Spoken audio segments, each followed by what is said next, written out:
Hi, my name is Jonathan Hopp, and this is another game review for another one of my patrons on Patreon.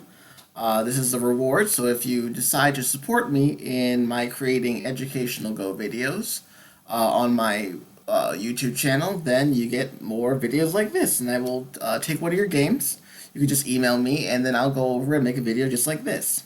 Alright, so I am looking more at white this game. Okay, it's a 17Q, and then I'm not sure the rank of the other player. All right. So first off, in the opening, we don't like to play second line moves. When I say second line, I mean one, two. All right, this is a low move. This move, you only play second line moves in the opening, which means like the first 40, 50 moves of the game, if you're dying. Right? If you have to play a move to live on the second line, then go ahead and do it. Otherwise, avoid it. All right, black should not follow. Black should probably just play like this and try to build this side as big as possible. This move doesn't make any sense because later black can just play like this and get the corner. All right, so black plays this, white plays here. This move is not necessary, so I would Hane here as quickly as possible to build influence in the wall on the outside. Remember, the black is low. These two stones here are second line moves. So that means that black doesn't get very much efficiency out of those stones. And if black wants to kill this white stone, then go ahead. It doesn't really matter. The Q2 stone is not important for anything. White still gets the outside. White protected, so there's no need to protect that stone. Black should not play in the second line. He should play something like this.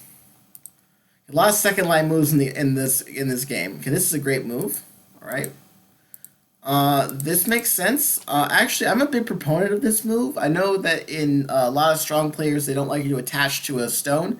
But if you have a wall like this on the right side, then attaching like this can make a lot of sense. Normally, you play like this, though. Okay? This white wall will eventually coalesce into a large territory, hopefully. Alright, so black played this. This move is not great. So white says, thank you, I will connect. Good push. It's a little bit better to jump, right? Because we're trying to build this area as fast as possible. These three stones have lots of liberty, so you're not worried about any sort of a cut. You'll just, kill black. There's no cut there. And so jumping ahead might be advisable. But this push isn't terrible. So black gets jealous of white's territory, and now white should Hane here first. So I know when your opponent jumps into your territory, your first instinct is to kill it. But it's a fine thing. I like to kill groups too, but I don't think that it's urgent to attack the J3 stone because it doesn't really affect the life or death situation of either of White's groups. White's group at D4 at A, and White's other group at P3. Both these groups are pretty much alive, and the fact that J3 is there doesn't stop them from living. So, since they're not in danger, you don't have to take time to try to attack J3 immediately.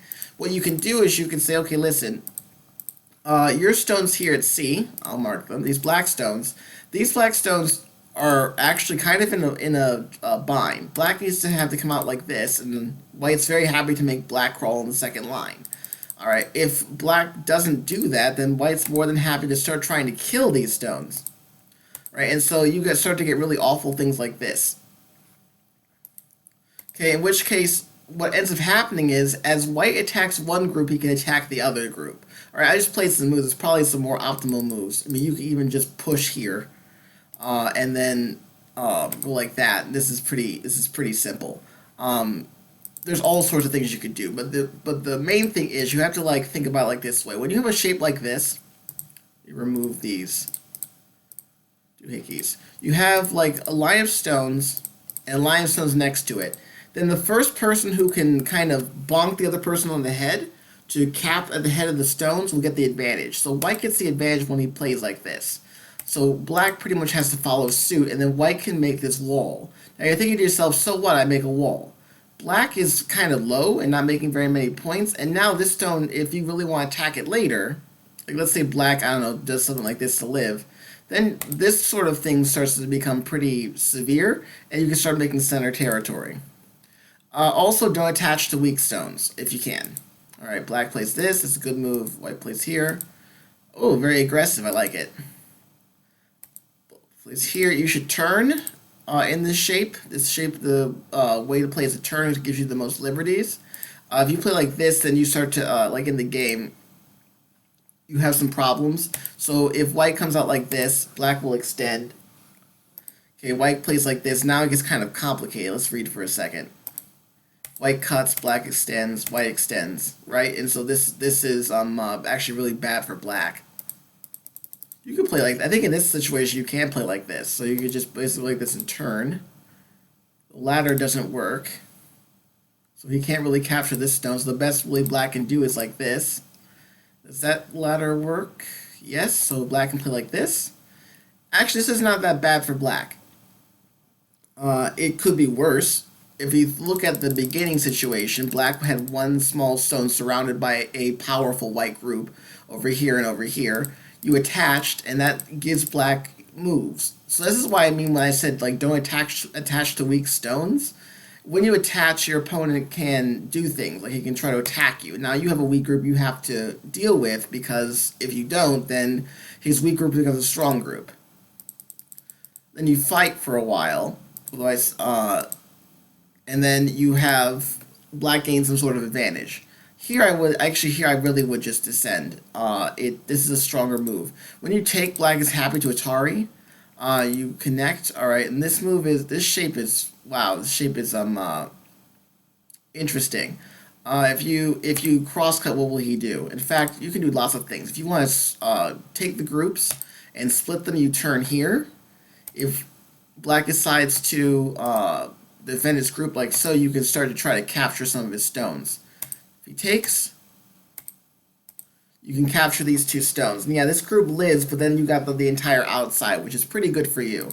If black doesn't take the bait and decides to just connect, then you can capture these two stones, and that's okay. At least you get something. This move is okay. All right, you're trying to pressure him. If you're going to play this, you got to play this next, right? We try not to have these empty triangles, right? The empty triangle will be right here. It's not a good shape. All right, so black plays here. Black's basically alive. So you want to try to, in this situation, play like this. He might connect his stones, though. So if you want to try to keep him weak, you would play like something like this effect. But this group at the bottom is really kind of alive. All right, you play this. That's a very big move. L4 is a very big move. Okay. That's not necessary. I think that right now you need to play somewhere else. Okay, somewhere else on the big board. I guess you're worried about if black plays like this, but I'm not sure what he can really do. Okay, without damaging himself. Right, black is not going to be able to get in the way of these two stones, really. This group and this group. So if he can't get in your way, then there's no problem. So that's why I say connecting here is kind of useless. It doesn't. You're not in danger of being disconnected. So why are you connecting? Okay, this is a big point, the biggest point of the board. I like it. Better to Hane, but this move is not terrible. All right, yeah, that's because basically black gets this. This move is not necessary. Oh wow, he decided to play elsewhere. Okay, he just blocked. All right, good. Okay.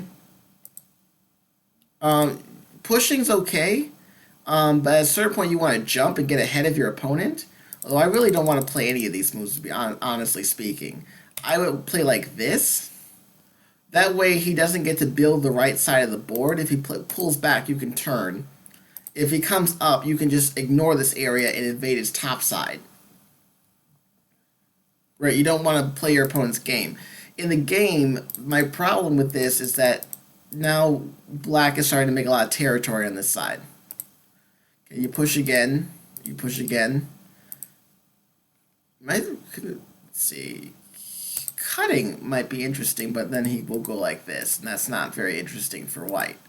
So I really just want to leave this area alone. I don't want to push anymore because if you Hane here, black will happily extend. All right, and then now we're trying to make like 1, 2, 3, fourth line territory, fifth line territory. That's too much. The white center is still open. So the center strategy might end up failing because later black might get a move like in here. And if you can't kill this stone, then all this white territory goes away. But on the opposite side, if you play something like inside here, then he'll probably kill it. So he'll have solid territory on the right. You'll have not so solid territory in the middle. It's just not great for you. But he played this. This is interesting. There's some bad Aji here where white can cut, but it's not that bad for the moment. I would have preferred this. Okay, so you want to fight. All right. This fight is not going to be so good for white. You have these two stones over here, and they're low on liberties. This stone has 2 liberties. This stone has 3. Okay, black plays this. All right, and you want to get out ahead of your opponent. But the problem is now if black comes back, then this is all black's territory. This is huge. This right side of the board is huge. Okay, yeah, this move allows him to like get ahead of you. So now the border of your center territory is pushed back a bit. Okay, black plays this is a big move. All right, he should play this and defend the corner. From white's perspective, if you're not these two stones, they're cutting a very, very alive group and another group which is mostly alive. So if you're going to try to use them, I would Hane, right, and try to make use of black's lack of liberties. Then I would invade the 3/3 point. Because if you don't, then the entire upper right side of the board becomes black with one more move, and that's kind of bad. So you want to try to get to these big points first. A couple more moves, and we'll look, and then we'll review the last part of the game. All right, this is interesting. This is a bad shape. This is a 1-space jump with a stone spearing through it. Remember, we talked about that in bad shape lecture. We don't want that. So there's no. So this move here that white just played. This move is not good. R17 is not a good move. If you're going to play something, I don't know, like, difficult situation, white's dying, but maybe this first and then this. Okay, because black will just play this and then white's shape is totally broken. If I were black, I'd just turn. You can have fun living. Okay, black should not invite this ko. It's much simpler to just turn. There's no I here. Okay, but it works out in the end. If black plays this, and white's got to at least try something like this, alright? I don't know if this works or not, and this is a pretty desperate situation, but if your opponent hands you a chance to do something, you should take it. I would cut here. And yeah, it's a ko, and it's not, like, very good for you, but at the same time, you could probably get away with, I don't know, making ko threats like this or something. Try to turn the situation into something. He gave you a chance. If you connect, you can't live. Like, you're dead. Unless he plays something like that. Alright. Let's see, if black just extends, what's he going to do to you? Oh, I see. So, he plays this. He has to come here. If you jump, I think you're running low on liberties. Okay, I don't really see that white can do much. White's liberties are pretty low. I guess he was afraid if you pushed. The main problem is if white plays like this and black extends, and white can play like this. And then these two stones are dead, and now white's very successful. It's a huge success for white. White probably shouldn't have lived in the upper right-hand corner. Now he lives with points. Ooh, okay. It's a little greedy. Okay, he gave you an opportunity to take it. Okay, he can't do any. Those stones are dead now, so... Now he plays over here, and now you're dead. There's no reason for this move. White can't play anywhere in here. White plays this, white black just captures it. There's no point. Alright, so it looks like... this is interesting. I said I would play a few more moves, but this looks very... This is more and more interesting. White should, at the very least, play something like this. I know it doesn't really work. Maybe you can live, maybe? That'd be better than dying with all those stones. Alright, so in the game you played this, black killed those 2 stones. Just because your opponent tars you doesn't mean you have to respond. If he takes, you can just move into his territory, like so, right? So that stone doesn't matter. Those stones were dying in the first place. All right, and he missed. Oh, he missed Atari. Oh, that's sad. Oh, that.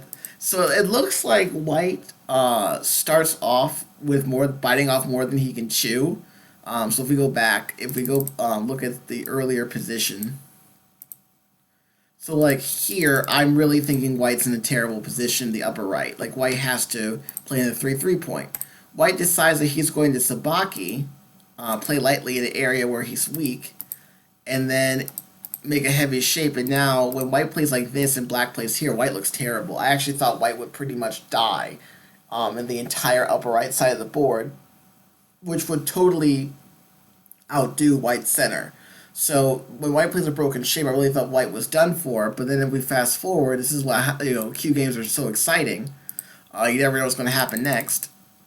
Now instead, White killed partly Black, where Black was extremely strong. All right, so basically this is kind of low double-digit Q things. Okay, don't play on the second line in the opening unless you're dying. Okay, if you're dying, go ahead, but don't play on the second line unless you're dying. And watch out for broken shapes.